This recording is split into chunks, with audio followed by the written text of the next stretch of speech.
Always good to have you with us. Thank you for being here. Thanks, Martha. Thanks for having me. So what is your take? Do you want to see Kevin McCarthy be the Speaker of the House in a Republican majority scenario? You know, I do. I was on a phone conversation with Kevin McCarthy on his team call. He has very strong support in our conference. He has worked tirelessly going around all across the country, raising $300 million. Somehow this is being portrayed as a loss for Republicans. And I don't quite understand that. We're going to pick up somewhere between 225 to 230 seats, and a win is a win. And that means that, I'll be the chairman of the Foreign Affairs Committee. I'll have a gavel and subpoena power. I think Kevin McCarthy is in a very good position right now to be the next Speaker of the House. And a lot of this is sort of palace intrigue, D.C. talk. But the fact is, Jim Jordan, who is sort of the godfather of the Freedom Caucus, is in strong support of Kevin McCarthy. So I really don't see that dissension.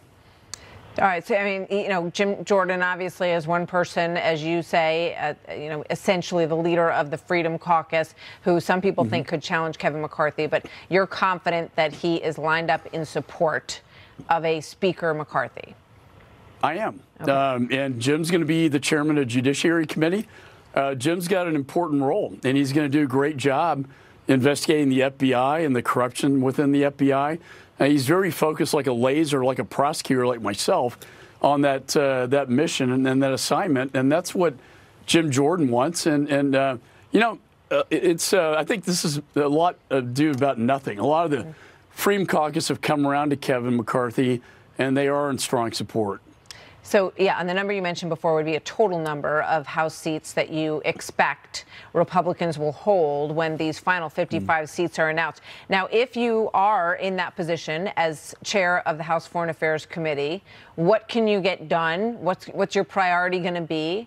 There's been some discussion about the focus of goals not being clear enough in the course of the election. So what would you do?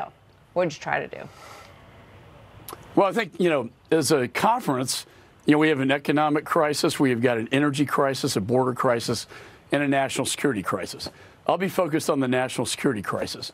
We will have intensive oversight hearings on Afghanistan, what went wrong, why did we leave Americans behind.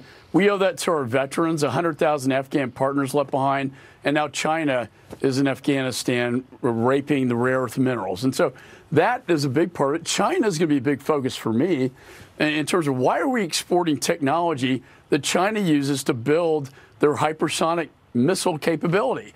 We need to stop that. And they steal it, and then we sell it to them. That's got to end. Good question on both ends of that transaction.